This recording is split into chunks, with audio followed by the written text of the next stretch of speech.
Certamente o Senhor, o soberano, não fará nada sem revelar o seu plano aos seus servos, os profetas.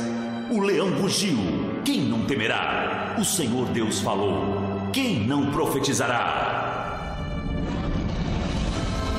O rugir do leão.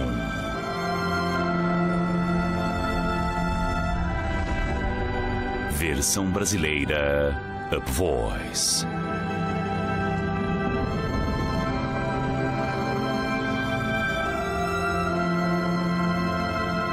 Deixe-me convidá-lo para uma jornada de revelação que acredito pode mudar sua vida, sua igreja e seu destino para sempre. Esta jornada profética começou para mim como uma visão que tive várias vezes. Cada vez que eu tinha esta visão, ela terminava da mesma forma. Suas palavras finais, termine a reforma, ficaram gravadas em minha mente. Levei 20 anos para conseguir interpretar isto. Mas quando chegou, foi como um rugido. Quando o leão ruge, ele está declarando soberania sobre o seu território. Ele está chamando suas leoas para perto dele. Ele está avisando para os intrusos que seu território não será compartilhado. Ele sabe que o banquete está por vir. Eu ouvi o rugido, e era o rugido do Senhor. Ele é o leão. Ele é o leão da tribo de Judá. Ele está declarando seu domínio sobre o território. Ele está chamando sua igreja para o seu propósito do fim dos tempos. Ele está vendo sua vitória final e a glória que se seguirá depois.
A primeira vez imaginei que era o rugido de aplausos para o grande finale do fim dos tempos.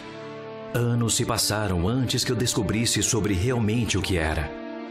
Foi sobre uma grande decepção sendo finalmente derrubada. Séculos atrás houve um momento em que esta decepção poderia ter sido exposta, mas tragicamente a oportunidade foi deliberadamente evitada. E porque permaneceu oculta, os efeitos insidiosos desta grande decepção continuam até hoje. E como eu descobri, a conspiração demoníaca que foi conivente ao longo da história vai além de tudo para conseguir o acerto de contas. O mal que está por trás dela tem causado uma consequência além de toda a estimativa. Somente quando esta mentira sinistra for exposta, uma promessa antiga e fundamental para a igreja pode ser cumprida. A visão era muito curta, mas não conseguia tirá-la da minha mente. Ano após ano, ela voltava à minha memória.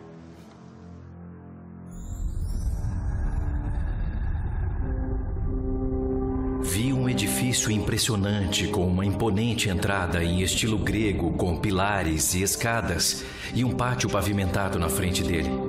As pessoas estavam entrando e saindo dela vestidas com roupas medievais. A imagem em seguida passou para dentro do prédio, onde acontecia uma reunião como nos dias de hoje. Imaginei que era uma conferência internacional, pois muitas pessoas estavam usando fones de ouvido. E sempre a visão terminava com as mesmas palavras: termine a reforma.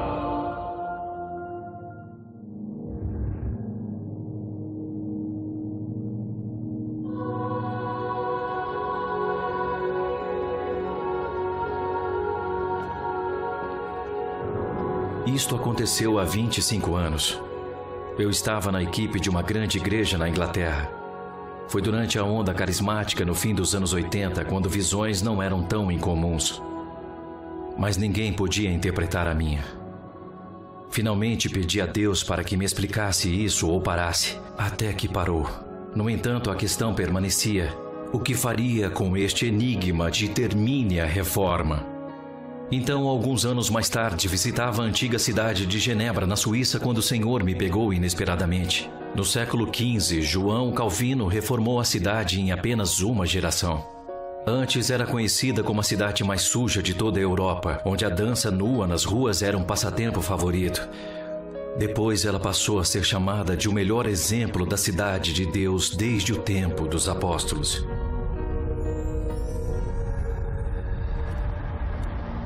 Enquanto eu passava por uma esquina, eu fiquei chocado. Lá entendi o último detalhe da minha visão. Era o próprio edifício que tinha visto em minhas visões. A Catedral de Saint-Pierre, onde Calvino pregou a reforma.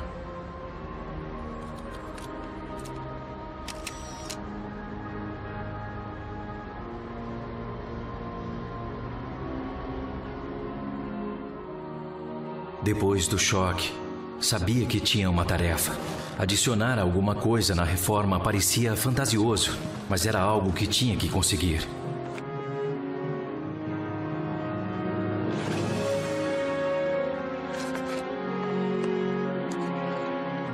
Então comecei a estudar a reforma. Era um amplo assunto que me fascinou, mas foi mais do que jamais poderia imaginar.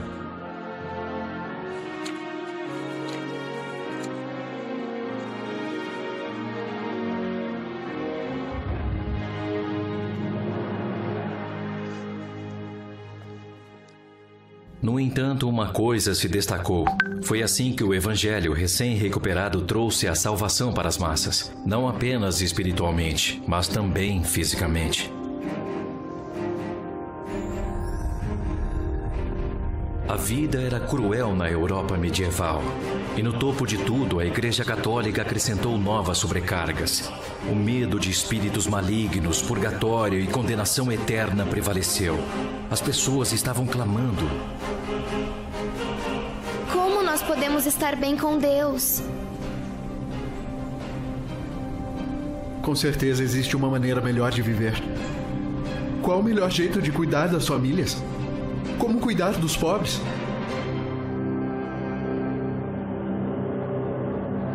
Foi esta opressão profunda que irritou um jovem monge alemão chamado Martinho Lutero. Isto o levou a procurar a Bíblia para uma resposta.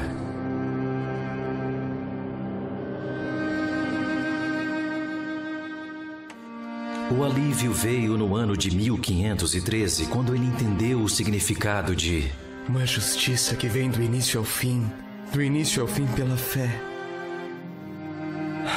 Neste ponto, ele sentiu como se tivesse passado pelas portas do paraíso. Mas isto fez a corrupção da Igreja Católica ficar ainda mais intolerável para ele. A venda de indulgências que afirmam libertar as almas do purgatório foi a última gota. Então, para desafiar a Igreja, ele dividiu seus pensamentos em 95 teses diferentes e em seguida as fixou na porta da Igreja Castelo em Wittenberg.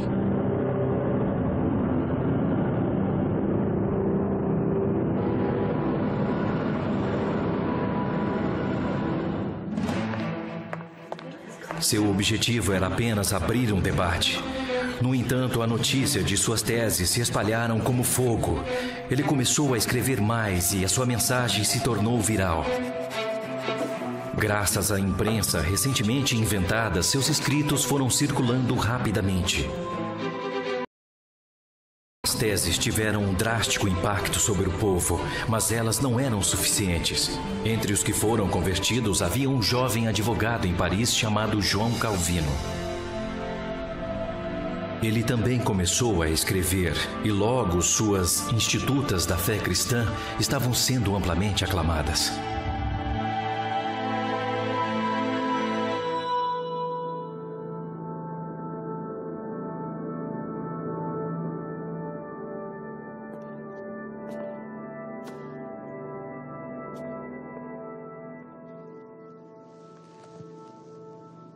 Em 1536, o que só pode ser descrito como uma coincidência de Deus, as viagens de Calvino foram desviadas por Genebra. Os cidadãos tinham acabado de expulsar as autoridades católicas, fato que os deixaram sem liderança, mas abertos para a reforma. Sendo bem conhecido por conta de suas institutas, os genebrenses imploravam a Calvino para ficar e governar a cidade. Por esse motivo, ele concordou após relutar muito, e surgiram momentos difíceis tanto para ele quanto para Genebra. Mas através da aplicação fiel e rigorosa aos preceitos bíblicos, Calvino reprimiu a corrupção e impôs a sua visão de uma cidade visível de Deus.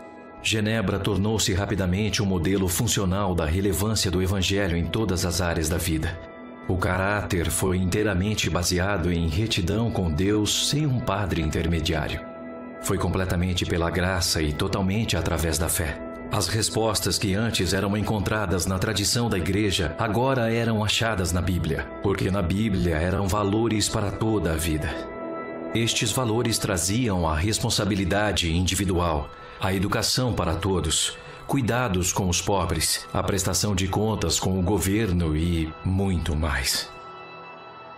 Para aqueles que conheceram a antiga Genebra, sua transformação foi drástica. Sua influência logo se espalhou, já que ficava no meio de rotas comerciais que funcionavam tanto norte-sul quanto leste-oeste. Então, esta pequena cidade-estado, construída sobre os princípios bíblicos, tornou-se um modelo que poderia funcionar para toda a nação.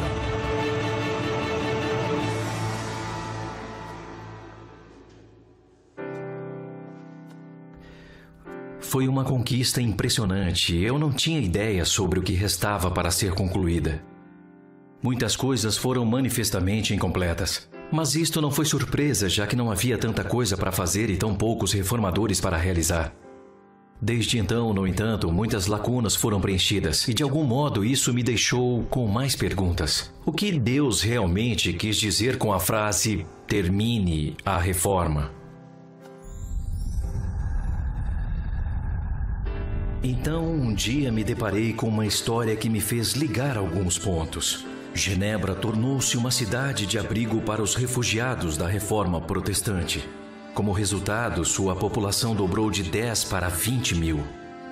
Contudo, em contraste total, um outro grupo de pessoas foi excluído. Eles eram os judeus que foram proibidos de viver em Genebra. Muito antes da reforma, o antissemitismo tinha sido espalhado em toda a Europa. Todo mundo considerava os judeus como um povo amaldiçoado e Genebra não foi exceção. Em 1490, eles foram finalmente expulsos de viverem na cidade e ainda tinham que pagar pedágio para entrarem lá. A situação só foi revertida quase 300 anos depois. A expulsão deles ocorreu de forma trágica 50 anos antes da chegada de Calvino em Genebra e só foi revertida 200 anos depois de sua morte. Apesar da reforma de Calvino, a exclusão deles aconteceu supostamente para refletir os princípios bíblicos em todos os setores da vida.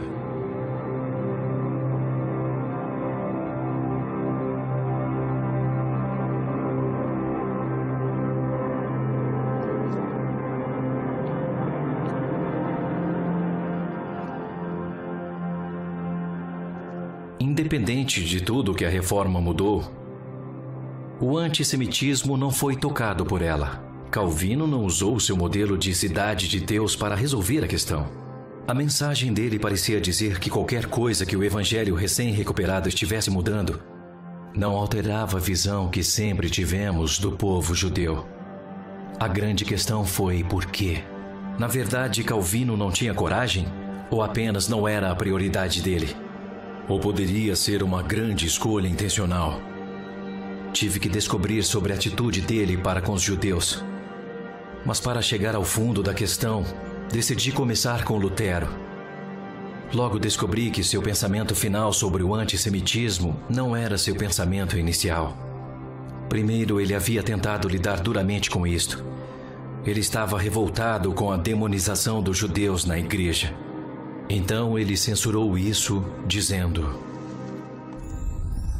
eles estão lidando com os judeus como se fossem cães e não seres humanos. Eles os amaldiçoaram e apreenderam a riqueza deles.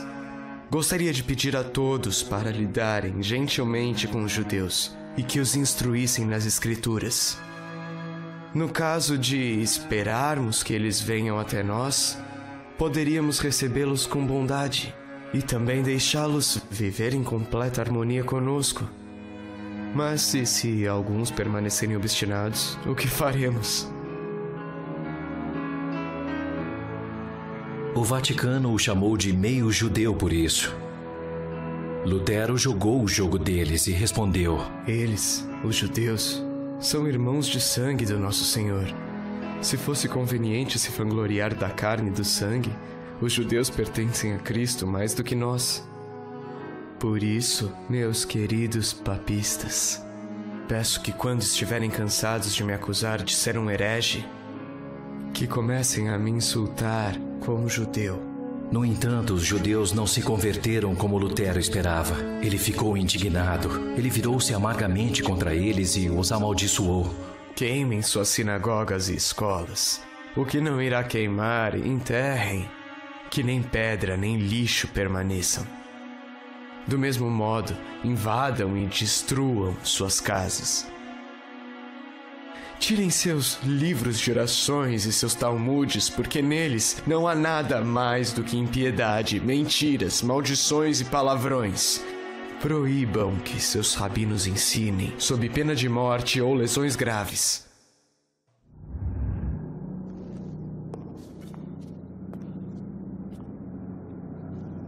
Alguns atribuíram sua amargura à sua saúde debilitada, mas esta declaração saltou aos meus olhos. Podemos esperar que eles venham até nós. Isto expôs a visão de Lutero sobre os judeus e como a igreja estava rodeada de gentios. Ele acreditava que os judeus tinham que se juntar à igreja gentia a fim de receber a salvação. Obviamente, em sua mente, a igreja havia substituído os judeus como o foco dos propósitos de Deus. Eles já tiveram suas chances, porém, eles não vieram até nós. Inicialmente, eles eram a nação escolhida por Deus, mas agora eles não eram mais. Percebi que se esta também foi a visão de Calvino, isto explicava como uma Genebra livre dos judeus teria sido mais conveniente, para que eles implantassem seu modelo de cidade de Deus. Isto me levou a procurar mais fundo. Logo tornou-se claro que Calvino havia estudado a história de Israel muito bem. No entanto, a julgar por algumas de suas citações, ele diferenciou claramente a importância atual deles com a do passado.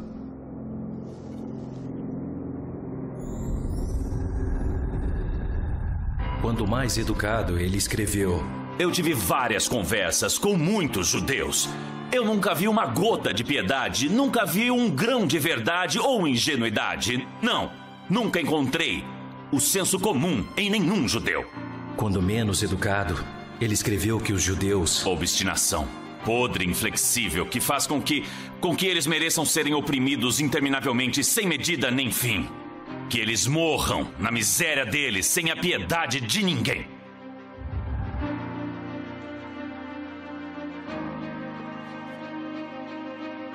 Então verificou-se que Calvino estava na mesma página que Lutero sobre os judeus que não tinham vindo até nós. Ele confirmou isto mencionando o que diz em Romanos 11, versículo 26, e assim todo Israel será salvo.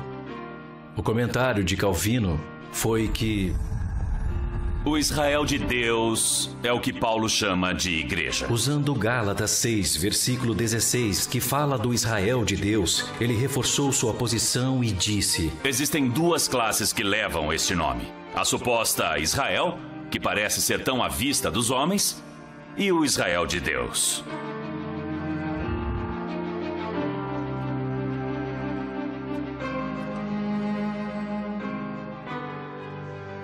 Para Calvino, era uma pretensão que os judeus ainda eram a nação escolhida por Deus. Com isso, ele deu a entender que Deus havia transferido todas as alianças e promessas para a igreja, e que ela tinha se tornado uma versão melhorada de Israel. Isto significa que, nas últimas palavras de Lutero, uma vez que os judeus rejeitaram a Jesus, as únicas coisas que lhes restam são as maldições que estão na Bíblia, mas nenhuma promessa de bênção.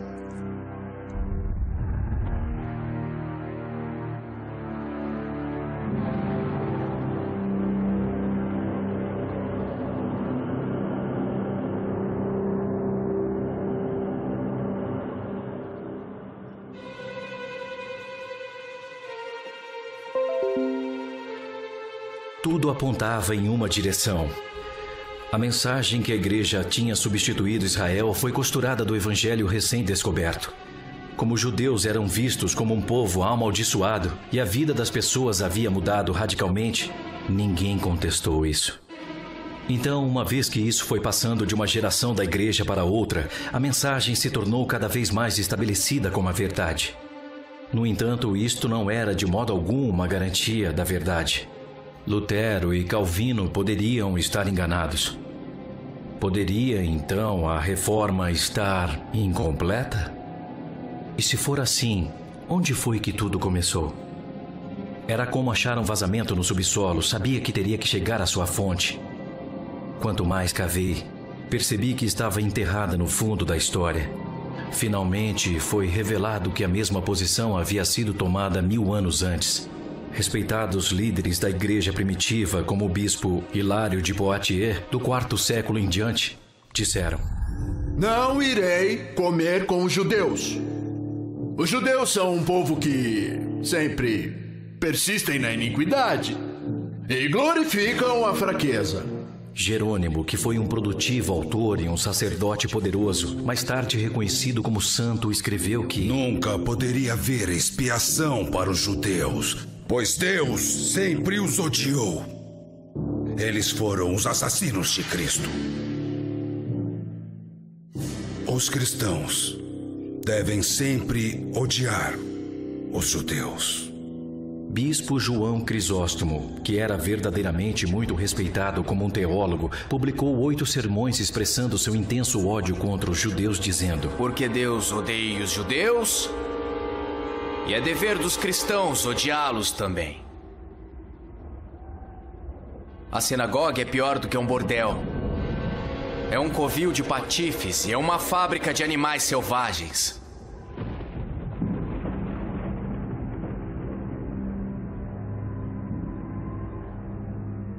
Uma multidão liderada pelo bispo Ambrósio de Milão, que incluiu muitos monges, destruiu a sinagoga de Calínicum, na Mesopotâmia. Quando pediram para reconstruírem a sinagoga com dinheiro dele, ele retrucou zangado: Eu declaro que eu mesmo coloquei fogo na sinagoga, pois não poderia haver um único lugar onde Cristo foi rejeitado.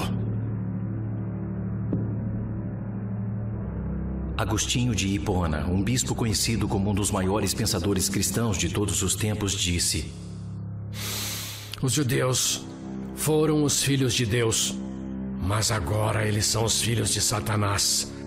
A verdadeira imagem dos hebreus é Judas Iscariotes, aquele que vendeu o Senhor por prata. O judeu nunca poderá entender as Sagradas Escrituras e sempre carregará a culpa pela morte de Jesus. Os escritos de Agostinho foram altamente influentes no desenvolvimento do cristianismo ocidental. Para estes podem ser adicionadas as palavras de Eusébio, Hipólito e muitos outros, mas todos eles poderiam estar errados. E se este foi o caso, então a decepção foi imensa além das palavras. As escrituras sobre as promessas de Deus para Israel como uma nação continuavam vindo à minha mente. Eu vos tenho amado com amor eterno. Se os céus em cima puderem ser medidos e os alicerces da terra embaixo puderem ser sondados, então eu rejeitarei os descendentes de Israel por tudo o que eles têm feito, diz o Senhor. Quanto ao Evangelho, eles são inimigos por causa de vocês, mas quanto à eleição, são amados por causa dos patriarcas, pois os dons e o chamado de Deus são irrevogáveis. Se os reformadores estavam certos e Deus havia retirado suas promessas aparentemente irrevogáveis a Israel, levantou-se algumas questões muito preocupantes. Haveria outras promessas suas que ele também pudesse renegar? O que isso significa para a igreja? Ou para você e para mim? Poderíamos ter a certeza da nossa própria salvação? Mas questões como essa simplesmente não se encaixavam com o Deus que tenho conhecido, que permanece fiel mesmo quando somos infiéis. Eu só podia concluir que a ideia de que a igreja tinha substituído Israel foi fundamentalmente falha. Gostaria de ter conhecido Calvino para falar sobre isto cara a cara. Então passei a me imaginar convencê-lo a me encaixar em sua agenda lotada. Fiquei um pouco nervoso, mas respirei fundo e comecei. Senhor Calvino, posso lhe perguntar sobre o Estatuto dos Judeus? Em João 14, versículo 6, Jesus diz: ninguém vem ao Pai a não ser por mim. Como pode o povo judeu que não aceita Jesus ter qualquer envolvimento com Deus?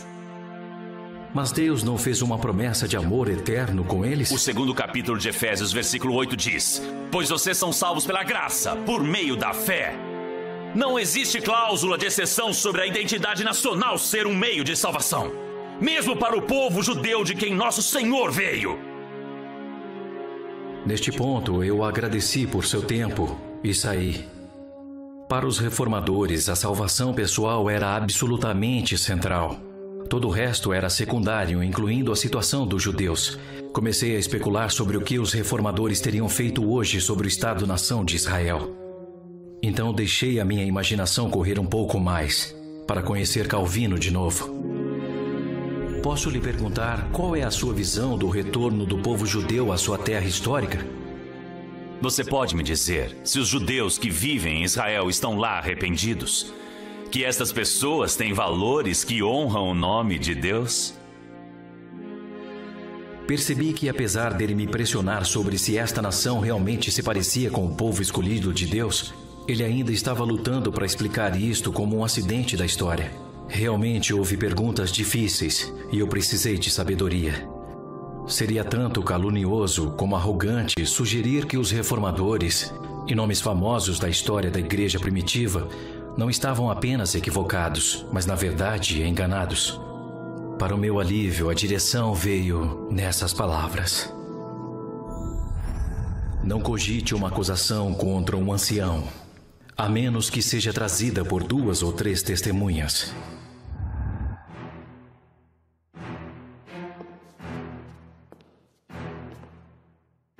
Percebi que poderia convocar 3 testemunhas: a cidade de Genebra, o povo judeu e a igreja protestante.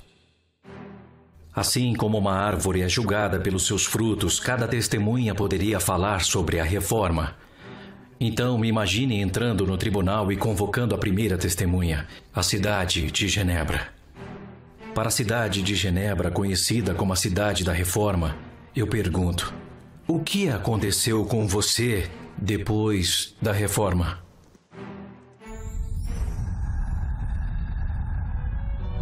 Nas 2 próximas gerações, continuamos sendo liderados por Calvino. Quando ele faleceu em 1564, Theodor Beza tomou seu lugar. Ele foi menos severo, mas manteve os ensinamentos de Calvino. Continuamos nosso desenvolvimento e continuamos até os dias de hoje, pelo menos no meio material. Hoje em dia, possuímos a sede da ONU e de várias outras organizações internacionais. Uma grande fatia dos investimentos privados ao redor do mundo passa por nossos bancos. Contratos milionários, geralmente secretos, são feitos em Genebra com consequências no mundo afora. Apesar de sermos pequenos em termos de área, ainda temos uma influência bem maior em comparação com o nosso tamanho. Mas espiritualmente não mudamos muita coisa. Na verdade, estamos estagnados há séculos, desde o último reavivamento no século XIX.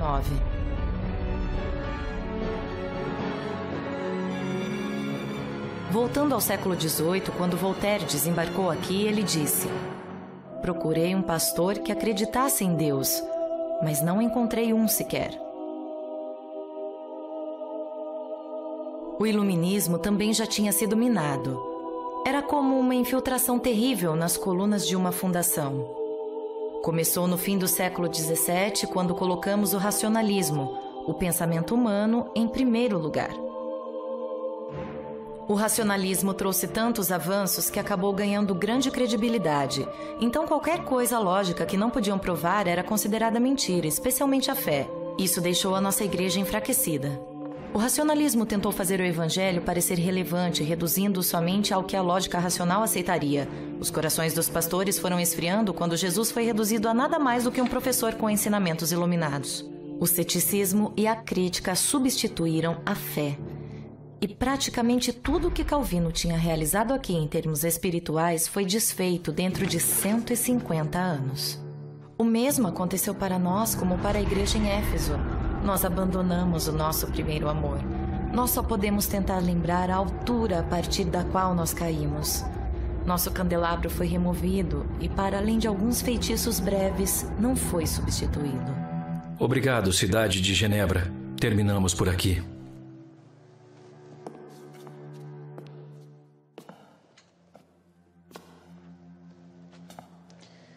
Convoco agora a segunda testemunha, o povo judeu. Ao povo judeu eu pergunto: o que aconteceu com você após a reforma?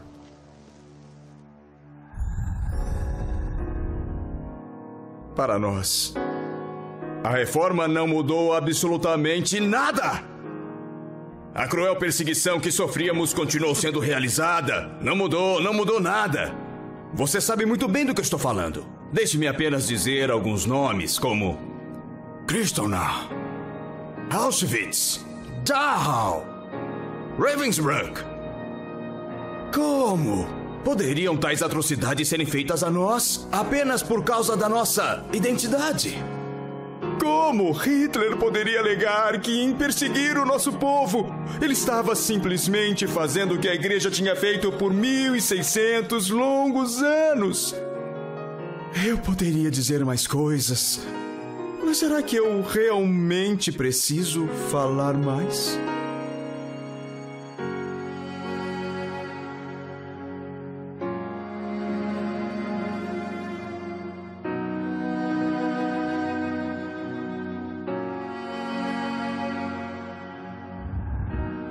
Creio que não precise.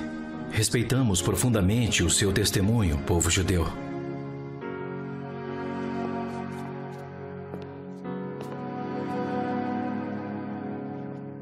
Por favor, eu convoco a terceira testemunha, a Igreja Protestante. Eu pergunto: o que aconteceu com você após a reforma? Foi a reforma que nos criou. Foi ela que disseminou o nosso evangelho e alcançou milhões de pessoas. Mas, infelizmente, fomos divididos desde o início. Nossos fundadores, os reformadores, discordaram desde o início. Hoje estamos fragmentados em milhares de diferentes denominações. Hoje somos apenas minoria por aqui. E nós dificilmente podemos dizer que somos o sal e a luz do mundo. Mesmo onde a fé é verdadeira, é geralmente pessoal e privado. Assim como colocamos e tiramos uma peça de roupa, é desse jeito que expressamos a nossa fé, indo à igreja somente aos domingos. Alguém disse que a igreja está dormindo, enquanto Deus está chorando. Isso pode muito bem explicar por que enfrentamos tão pouca perseguição no Ocidente. Porque um tigre adormecido é muito menos perigoso que um tigre ferido. Muitos de nós temos uma religião, em vez de um relacionamento com Deus. Nós toleramos todos os tipos de injustiça. Nós coamos mosquitos, mas engolimos camelos. Deveríamos estar rugindo como um leão, mas a verdade é que estamos apenas fazendo um zumbido. Obrigado, Igreja Protestante, por sua honestidade. A prova era inegável.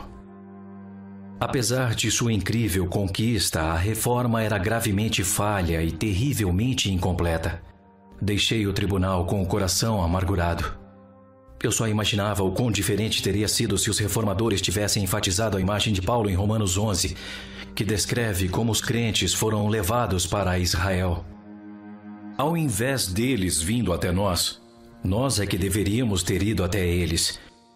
Isso certamente estaria de acordo com os propósitos de Deus para Israel. E que diferença teria feito a Genebra, ao povo judeu e para a igreja? Para Genebra, o lema de Calvino, Post tenebras lux, ou luz após a escuridão, acabou se tornando verdade. E se Deus quisesse usar novamente essa cidade como exemplo para o mundo, desta vez em face ao iluminismo, Poderia ter modelado como aplicar limites para o pensamento racional, ao invés de deixá-lo destruir os pensamentos sobre tudo. 150 anos de submissão aos propósitos de Deus para os judeus teriam sido um ótimo treinamento para isso. Porque em Isaías 55, versículo 8, Deus diz: "Pois os meus pensamentos não são seus pensamentos, nem os seus caminhos são os meus caminhos." Se Genebra dobrasse seus joelhos aos ensinamentos de Deus sobre o povo judeu e continuasse a persistir nisso, a sua igreja poderia ter resistido ao iluminismo. Também poderia ter descoberto que Deus tinha um propósito que, além de espiritual, era material. Quanto aos judeus, muitas violações contra eles poderiam não ter ocorrido. Eles poderiam ter sido menos preconceituosos contra o cristianismo e mais abertos para o evangelho. A nação de Israel poderia também estar sob menos pressão hoje, se a igreja tivesse entendido o seu significado. Mas, em seguida, para a igreja, o que aconteceria se tivessem entendido o significado de ser inserida em Israel?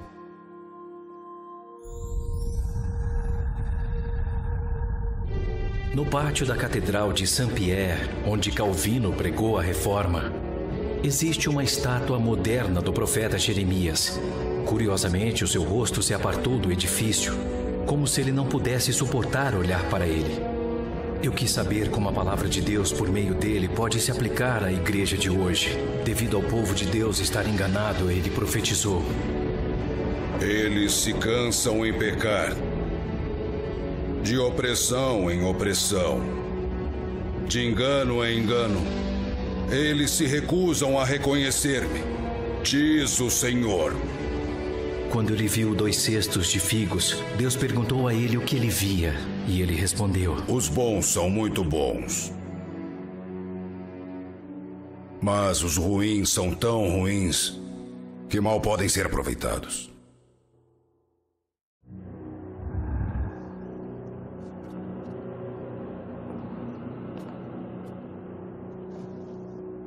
A profecia aborda a igreja de hoje. Ela produz bons frutos, mas também está produzindo frutas podres. Como as árvores que produzem frutos ruins, assim é com a igreja. Suas raízes não têm fornecido os nutrientes necessários. Em Romanos 11, Paulo lembra que a igreja e os nutrientes estão disponíveis, mas só se suas raízes estiverem firmes no solo. Seria diferente se a igreja tivesse firmadas raízes a partir da identidade em Israel? É mais provável que sim. Estava tornando-se cada vez mais óbvio para mim quão errados os reformadores estavam sobre a nação de Israel ter perdido a sua ligação com Deus. Eles caíram na armadilha de um antigo engano que ainda estava buscando a sua oportunidade.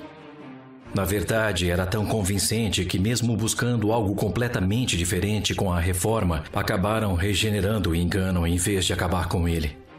E quanto mais me aprofundei, mais eu percebi o quão escandalosa foi a alegação de que os judeus tinham perdido o seu único propósito. Nosso Salvador nasceu em uma família judia e foi criado na tradição judaica. Ele viveu e morreu como um judeu. Os apóstolos, os primeiros crentes e as Escrituras foram todos judeus. Na verdade, o concílio em Atos 15 queria entender se o evangelho também era para os gentios. O fato é que sem o Messias judeu e seus discípulos judeus, não existiriam igrejas cristãs hoje em dia. Para Satanás atacar o judaísmo da fé cristã realmente era visando a jugular. Foi para perpetuar a mentira mais astuta de todos os tempos. A conspiração foi tão profunda e tão longe que até expurgou o nome hebraico do nosso Senhor. E de fato todos os outros nomes em hebraico nas Escrituras, substituindo-os com nomes gentios. Hoje muitos crentes sequer reconhecem o nome verdadeiro do seu Salvador, Yeshua, que em hebraico significa salvação do Senhor. Este golpe para encobrir sua persona, dando-lhe um nome gentílico, revela como conspirador o diabo realmente era. Ele tinha falhado ao tentar impedir que a salvação alcançasse mais pessoas e estava determinado a impedir que se espalhasse mais ainda. Seu único recurso era fazer os crentes gentios pararem de ver além da sua salvação pessoal. E para isso a igreja teve de ser cortada de suas raízes para ser mantida longe de conhecer sua verdadeira identidade e propósito. O plano mostrava todas as suas marcas infernais. Era simples, sutil e audacioso. E também expressou sua ambição de domínio. Eu subirei ao céu. Acima das estrelas de Deus exaltarei o meu trono. Subirei sobre as alturas das nuvens e serei semelhante ao Altíssimo.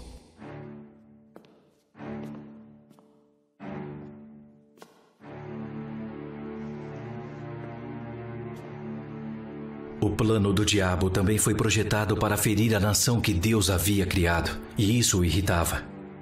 Isso é claramente demonstrado quando ele sussurra para a igreja: Deus realmente disse que Israel ainda é significativa?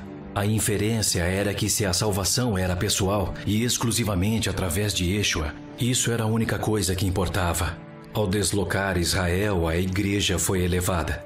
Acreditaram nessa mentira e perderam de vista a sua verdadeira identidade e herança. O poder inicial diminuiu e a igreja ia em direção à religiosidade.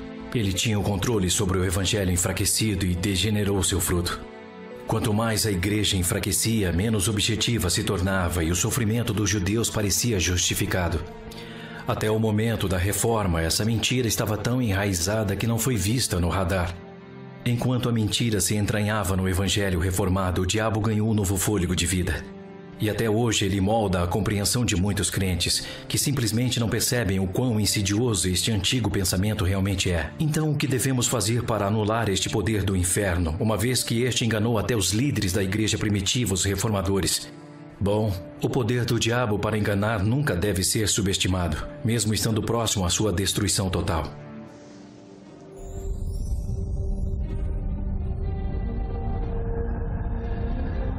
Satanás será solto da sua prisão e sairá para enganar as nações que estão nos 4 cantos da terra. Nós vimos o seu poder quando ele atacou após o nascimento da igreja. Vimos na reforma e vamos vê-lo novamente. E Yeshua advertiu que no final dos tempos a estratégia do diabo será enganar os eleitos, se isso for possível. Tanto que ele diz: por se multiplicar a iniquidade, o amor de muitos esfriará. Para o final, a tática do diabo permanece a mesma. Primeiro, distanciar as pessoas de Deus sobre a questão de Israel. Após enfraquecê-los, tem uma ótima oportunidade para pressioná-los e distanciá-los ainda mais de Deus. Em segundo lugar, é para deixar a nação de Israel sem suporte da igreja, de forma a isolá-los. Em terceiro lugar, e talvez mais importante, é limitar o testemunho da igreja não só na terra, mas também no reino celestial. Porque o desejo de Deus é que, através da igreja, a multiforme sabedoria de Deus seja conhecida dos principados e potestades nos céus, segundo o eterno propósito que fez Cristo Jesus, nosso Senhor.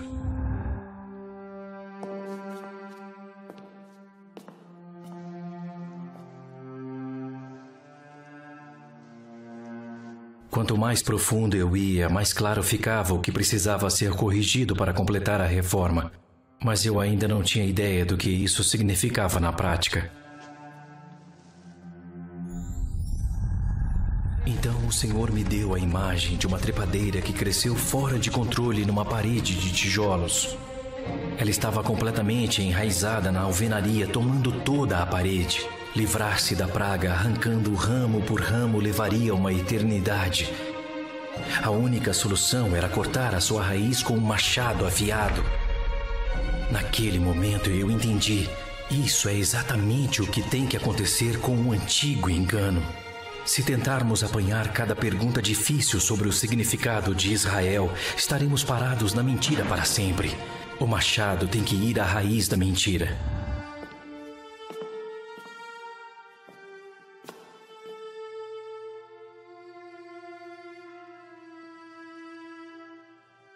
No entanto, cortar a raiz de uma erva daninha não a mata instantaneamente. Ela ainda vive até que seus nutrientes esgotem. Apenas quando a sua raiz enfraquece, ela pode ser facilmente puxada para fora da parede. Uma vez que o engano for destruído diretamente nas raízes, a mentira acabará por perder a sua força. A igreja recuperará a sua identidade, o seu destino e o seu testemunho. Em seguida, o fruto será nutrido. Assim ouviremos o leão rugir, o leão da tribo de Judá, que está declarando o seu domínio sobre o seu território. Convido-os a viajar comigo para descobrir a verdade sobre o povo escolhido de Deus e o destino final da igreja. Talvez você saiba de algo dentro da igreja que não é certo. Talvez você sinta um certo descontentamento quando anda na igreja em um domingo, ou quando você vê como sua cidade permanece indiferente à salvação. Talvez você tenha um desespero particular sobre o estado enfraquecido e comprometido dos crentes do Ocidente e quer saber se existe uma solução. Há esperança, e eu posso mostrar-lhe como. Primeiro, porém, preciso te avisar. O que você vai aprender neste profundo caminho pode mudar a sua vida para sempre. Pode trazer confusão sobre a sua compreensão de igreja e pode até alterar a sua compreensão sobre o que realmente o Evangelho prega. Pode te levar em uma viagem que você nunca ouviu falar antes. Uma viagem que pode trazer grandes consequências para você. Esta é a sua escolha. E você deve escolher sozinho.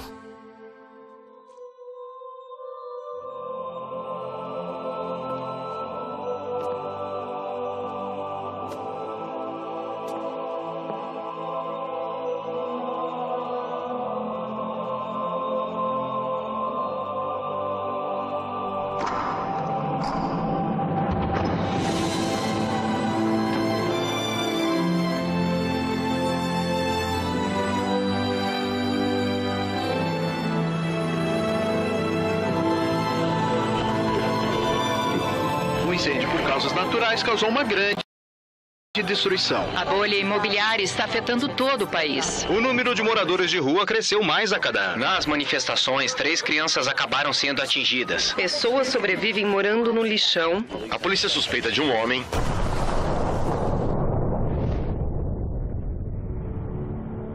Com a reforma, o Evangelho foi recuperado. Mas algo fundamental permaneceu desconhecido.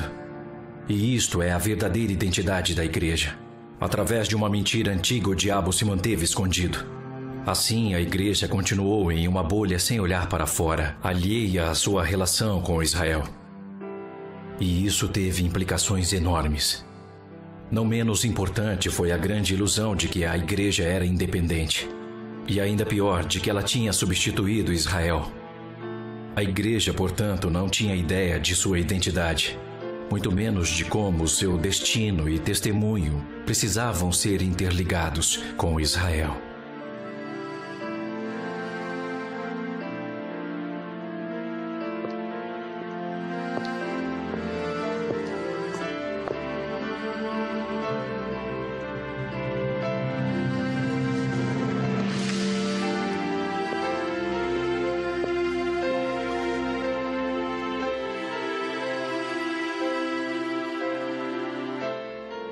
É por isso que, após a primeira parte da reforma ter perdido as forças, nosso testemunho ficou enfraquecido. E por isso que hoje, em vez de rugindo como leão, a igreja aparece e soa como leão que perdeu suas garras e cordas vocais. Assim, a reforma precisa ser concluída. Para que isso aconteça, um trabalho crucial ainda precisa ser feito. Os enganos dos antepassados têm de ser arrancados e jogados fora. As suas consequências têm de ser destruídas e derrubadas. Então, se a igreja deseja recuperar a sua identidade verdadeira, é necessário que se construa novamente. Para que isso aconteça, há 3 coisas que precisamos compreender. Em primeiro lugar, precisamos saber por que a igreja não pôde substituir Israel nos propósitos de Deus. Em segundo lugar, precisamos ver como a nação física de Israel e o corpo espiritual da igreja estão interligados nos propósitos de Deus. Em terceiro lugar, e mais importante, precisamos ter aprendido como ambos importam igualmente a Deus. Para isto, nós vamos seguir os passos de Lutero. Começaremos levantando algumas teses sobre a razão de a igreja não ser o que deveria ser hoje. E então vamos construir e reformar a partir daí. Felizmente, não precisaremos de 95 teses como Lutero. Precisaremos de apenas 5.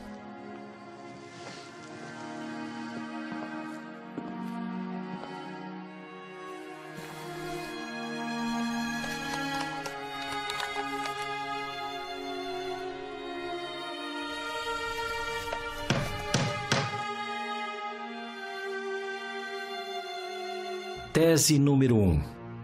É uma mentira que a Igreja substituiu Israel nos propósitos de Deus.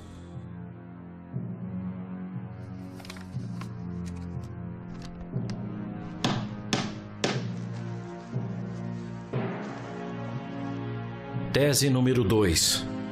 O fracasso para expor essa mentira de tantos anos distorceu o evangelho da reforma.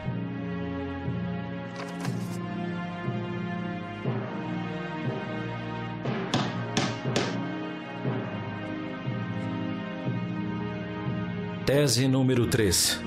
Esse engano continua a ferir tanto a Igreja como o povo judeu.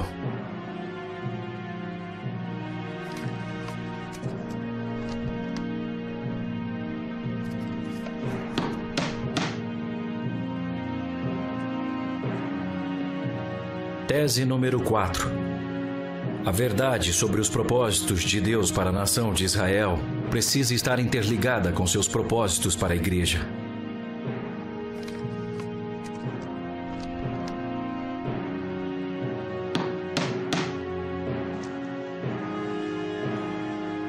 Tese número 5. A aceitação generalizada da verdade terá muitas consequências, tanto para a Igreja quanto para a salvação de toda Israel.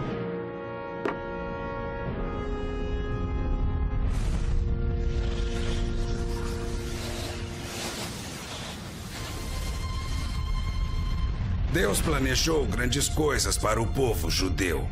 Em Gênesis 17, versículo 7, ele promete: eu estabelecerei a minha aliança entre mim e ti, por aliança perpétua, e a tua descendência depois de ti.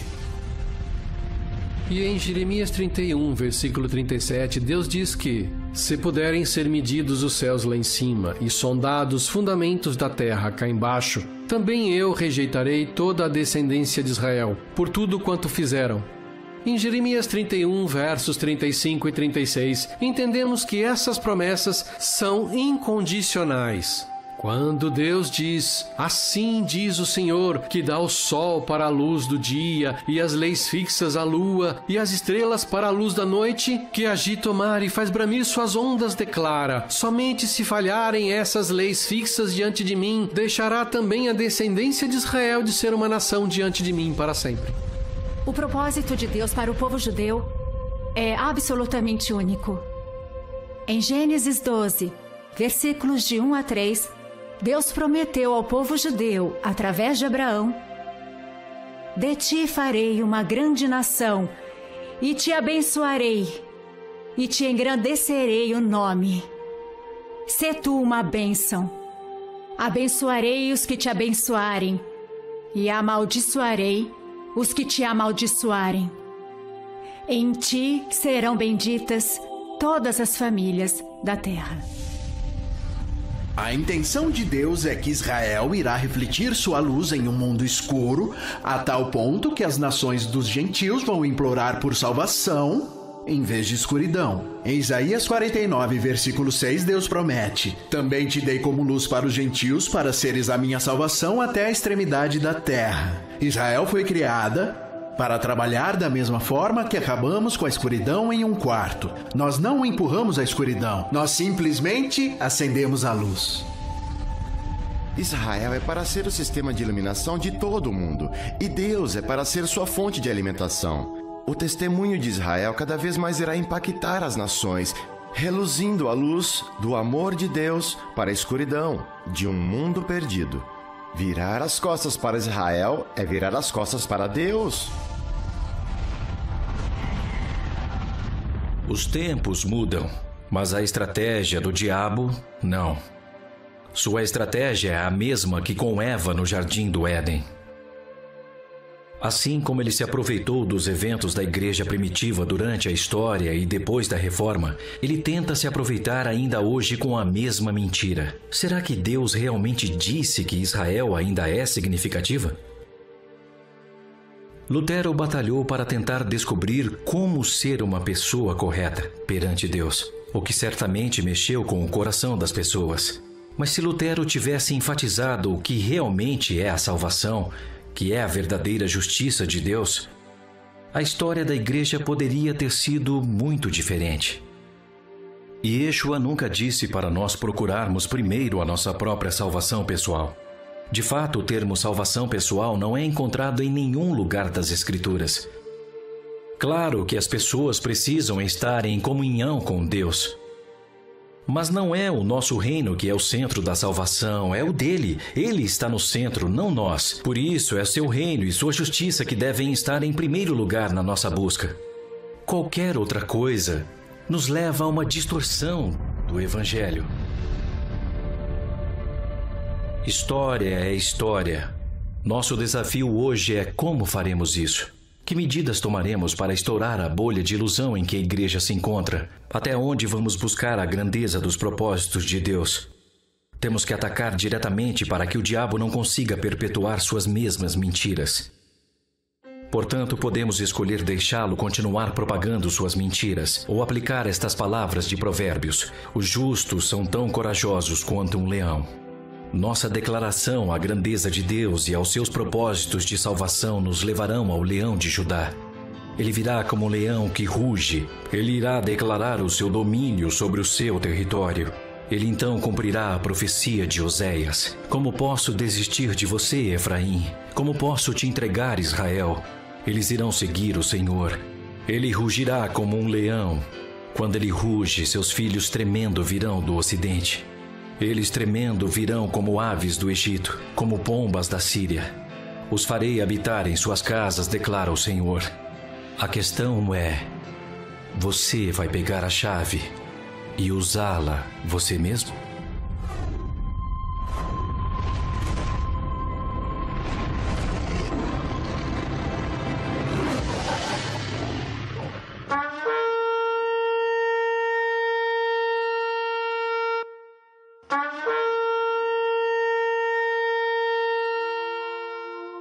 Muitas pessoas acham que a razão para o antissemitismo ferrenho nas igrejas ao longo de 2 milênios é porque Jesus veio ao mundo pelos judeus. E o inimigo ficou enfurecido com o povo judeu porque Jesus foi criado com eles. E isso está apenas parcialmente correto. Mas tem algo que chama muito mais atenção.